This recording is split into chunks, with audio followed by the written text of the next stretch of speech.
Hello, little adventurers, and welcome back to our story corner. Today, we're diving into a magical world filled with fun, friendship, and a whole lot of learning. Get comfy because we're about to begin the adventures of the little beast. Once upon a time, nestled in the heart of the Whispering Woods, lived a creature unlike any other. He wasn't big and scary like a bear, or sleek and cunning like a fox. He was just the little beast. He had soft moss-green fur, ears like large velvety leaves, and eyes that sparkled like dewdrops in the morning sun. His name was Pip, and he was the friendliest, most curious creature in the entire forest. Pip's favorite thing to do was explore. Every morning, as the sun painted the sky in shades of orange and pink, Pip would scamper out of his cozy burrow, ready for a new adventure.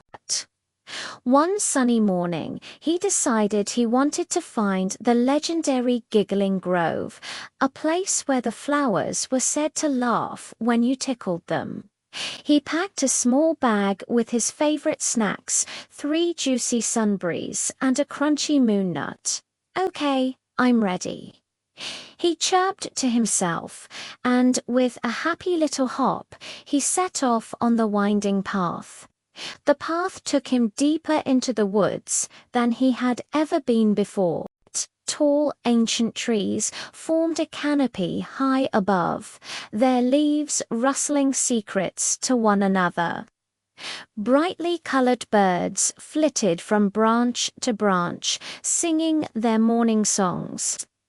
Pip waved at them with a smile. "Hello, do you know the way to the Giggling Grove?"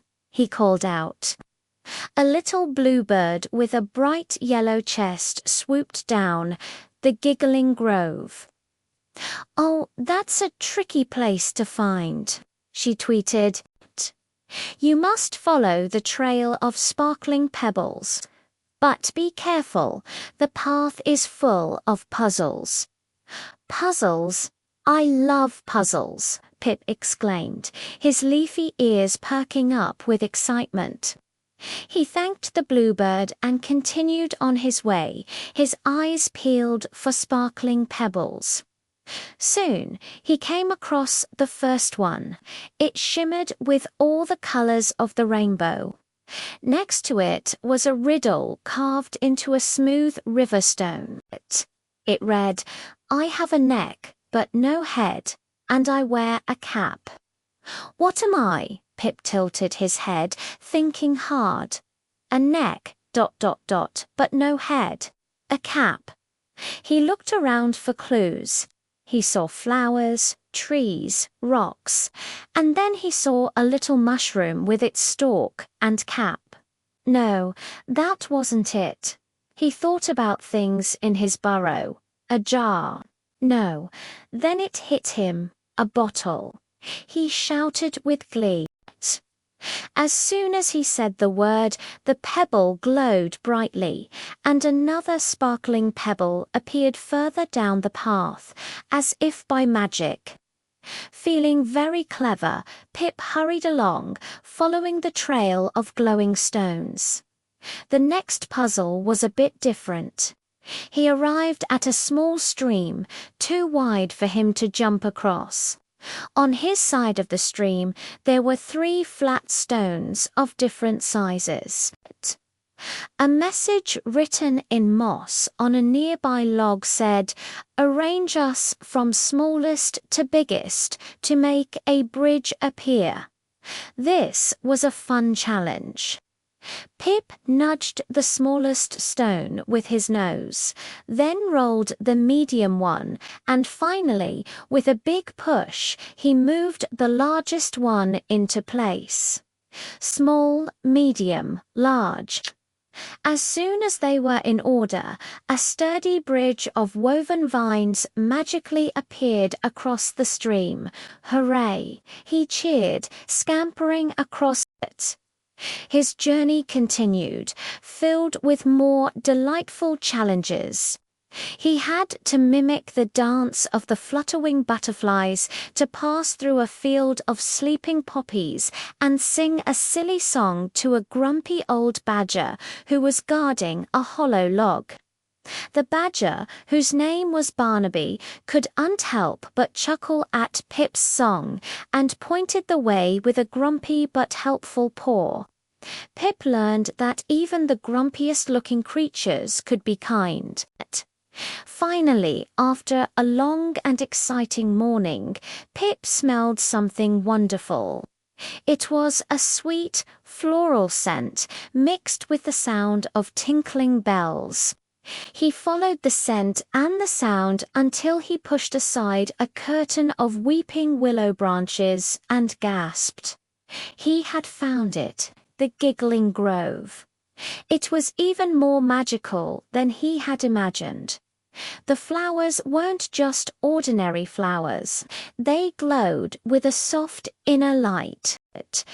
There were sundaisies, chuckle tulips, and snickersnaps. As a gentle breeze blew through the grove, the flowers swayed and let out soft, chiming giggles. Pip couldn't resist. He gently reached out and tickled a bright pink chuckle tulip under its chin.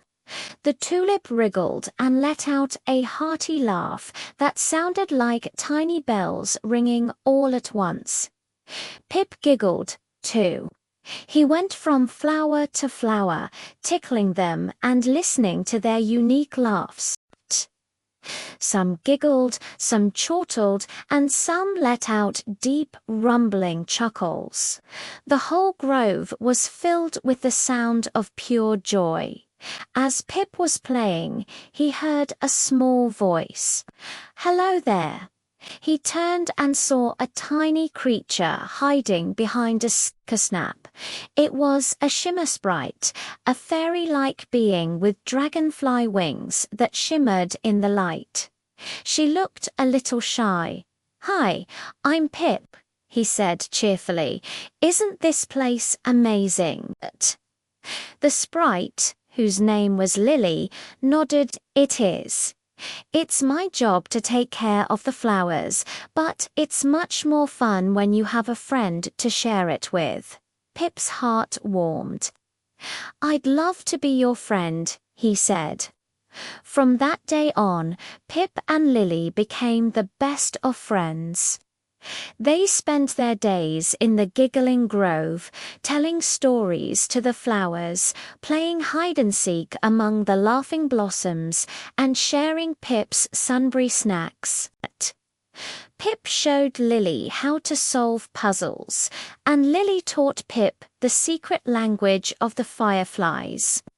Pip had started his day looking for an adventure, and he had found one. But he had also found something even better, a new friend. He learned that the journey is just as important as the destination, and that the greatest treasures you can find are the friendships you make along the way. As the sun began to set, casting long golden shadows through the whispering woods, Pip knew it was time to go home. He said goodbye to Lily, promising to visit again the very next day. Walking back along the path, which now seemed familiar and friendly, Pip felt a happy glow inside him. The world was a big, wonderful place, full of magic, puzzles, and friends waiting to be discovered. He couldn't wait to see what adventure tomorrow would bring. And so our little beast Pip curled up in his cozy burrow, his heart full of happiness and his head full of new memories. The sounds of the Giggling Grove echoed in his dreams, a sweet lullaby of laughter and friendship. What a wonderful adventure, wasn't it? Pip showed us that being curious and kind can lead to the most amazing discoveries. What kind of adventures do you like to have? Thank you so much for joining us for the adventures of the little beast. I hope you had as much fun as Pip did. If you enjoyed our story, don't forget to hit that like button and subscribe to our channel for more magical tales. We can't wait to see you again for our next story time adventure. Bye for now, little explorers.